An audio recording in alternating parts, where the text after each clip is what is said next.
आज की कहानी एक ऐसे सफ़र की है जो आपको आपकी ज़िंदगी के बारे में नए तरीके से सोचने पर मजबूर करेगी। किताब का नाम है the monk who sold his Ferrari और इसे लिखा है रॉबिन शर्मा ने। यह कहानी है एक वकील जूलियन मेंटल की, जिसकी ज़िंदगी में सब कुछ था, दौलत, शोहरत और सारे ऐशो आराम। लेकिन एक दिन उसे एहसास हुआ कि उसने अपनी आत्मा खो दी है और यहीं से उसकी नई यात्रा शुरू होती है, खुद को पहचानने की यात्रा, खुद को खोजने की यात्रा। क्या आपने कभी सोचा है कि जिंदगी में जिस चीज को आप सबसे ज्यादा अहमियत देते हैं, क्या वह वाकई आपको खुश कर रही है? अगर हाँ, तो यह कहानी आपके लिए है। जूलियन मेंटल का नाम बड़े बड़े कोर्टरूम में गूंजता था। उसकी कामयाबी का एक प्रतीक थी उसकी फेरारी, जो हर किसी के लिए जलन की वजह बनती थी। लेकिन इस शोहरत और कामयाबी के पीछे एक गहरी उदासी छुपी हुई थी। एक दिन कोर्ट में बहस करते हुए जूलियन को दिल का दौरा पड़ा। उसकी जिंदगी मानो थम सी गई। अस्पताल में पड़ी हुई उसकी आंखें एक सवाल पूछ रही थी, क्या मैं सच में खुश हूं? क्या आपके साथ कभी ऐसा हुआ है कि आपने सब कुछ पाया हो, लेकिन अंदर से एक खाली महसूस किया हो? इस सवाल ने उसे अंदर से झकझोर दिया। उसने फैसला किया कि अब वह सब कुछ छोड़कर अपने सवालों का जवाब ढूंढेगा। उसने अपनी फेरारी बेच दी और भारत की यात्रा पर निकल पड़ा। भारत के हिमालय में जूलियन को एक ऐसा कबीला मिला जिसे सिवाना के साधु के नाम से जाना जाता था। वे लोग साधारण जिंदगी जीते थे, लेकिन उनके चेहरे पर एक अनोखी चमक थी। साधुओं ने जूलियन को एक कहानी सुनाई। यह कहानी थी एक शानदार बागीचे की, जहां फूल खिलते थे, पानी का झरना बहता था और हर चीज सुकून देती थी। लेकिन अचानक एक भालू उस बगीचे में आ जाता है। वह भालू एक सुनहरी घंटी को पकड़ता है और पेड़ पर चढ़कर घंटी बजाता है। यह कहानी अजीब लग सकती है, लेकिन हर पात्र, बागीचा, भालू, घड़ी, सभी के सभी एक गहरे सबक के प्रतीक थे। अगर यह कहानी आपके साथ होती तो आप इसे कैसे समझते?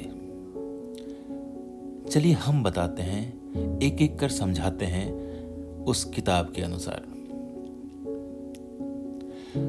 पहला सबक वह बागीचा सिखाता है। साधु ने कहा था कि जैसे एक माली अपने बागीचे का ध्यान रखता है, वैसे ही तुम्हें भी अपने दिमाग का ख्याल रखना चाहिए। बागीचे में जो फूल लगाते हैं, समझो वो तुम्हारे ख्यालात हैं। अगर तुम अपने दिमाग में अच्छे ख्याल लाओगे, अच्छे फूल लगाओगे, तुम्हारी जिंदगी खूबसूरत बनेगी। क्या आप अपनी जिंदगी के बागीचे में सही और खूबसूरत ख्याल लगा रहे हैं? क्या ऐसे ख्याल को बो रहे हैं? अगर आपका मकसद साफ होगा तो आप हर मुश्किल को पार कर सकते हैं। स्पष्ट है कि जिंदगी में अपने ख्वाबों को पहचानो और उन्हें पूरा करने के लिए मेहनत करो। दूसरा सबक वह झरना सिखाता है। झरना बहता रहता है, बिल्कुल वैसे ही जैसे हमारा दिमाग हर वक्त सोचता रहता है। साधु ने कहा कि अगर तुम अपने ख्यालों को काबू में नहीं रखोगे तो यह झरना बाढ़ में बदल जाएगा। कभी आपने सोचा है कि आपके दिन का सबसे ज्यादा वक्त किस तरह की सोच में जाता है, पॉजिटिव या नेगेटिव? जूलियन को महसूस हुआ कि उसके नेगेटिव ख्यालात ही उसकी सबसे बड़ी कमजोरी थे। उसने यह सीखा कि अपने ख्यालों को शांत रखना और उन्हें पॉजिटिव बनाना उसकी खुशी के लिए जरूरी है। हमेशा अच्छे ख्यालों को अपनी सोच का हिस्सा बनाओ और नेगेटिव सोच को अलविदा कहो। तीसरा सबक वह भालू सिखाता है। साधु ने बताया कि भालू शक्ति और साहस का प्रतीक है, लेकिन अगर वह शक्ति और वह ताकत, वो साहस आपके काबू में नहीं है तो वह नुकसान ही पहुंचाएगा। क्या आपने अपने जीवन में अनुशासन को अपनाया है? क्या आप अपने डर का सामना करने के लिए तैयार हैं? यह सुनकर जूलियन को एहसास हुआ कि उसे अपने लक्ष्यों के प्रति अनुशासित होना पड़ेगा। उसने यह भी सीखा कि हर मुश्किल को हिम्मत के साथ पार किया जा सकता है। दरअसल कोई भी लक्ष्य बिना अनुशासन और साहस के हासिल नहीं किया जा सकता। वह घड़ी भी एक सबक देती है। साधु ने जूलियन को बताया कि यह घड़ी तुम्हें याद दिलाती है कि वक्त सबसे कीमती चीज है। जो वक्त इंसान को कद्र करना चाहिए, अगर वह कद्र नहीं करता तो उसकी जिंदगी के मायने बदल जाते हैं, और अगर इंसान वक्त की कद्र करता है तो वही जिंदगी को सही मायनों में समझता है। आप अपने दिन के कितने घंटे उन कामों में लगाते हैं जो वाकई मायने रखते हैं? जूलियन ने यह सीखा कि उसे अपना वक्त फिजूल की चीजों में नहीं जाया करना चाहिए, उसे हर पल पूरी तरह जीना चाहिए। तो वक्त को समझो और उसका सही इस्तेमाल करो। जूलियन की कहानी हमें यह सिखाती है कि असली खुशी दौलत और शोहरत में नहीं, बल्कि अपने ख्यालों, वक्त और मकसद में है।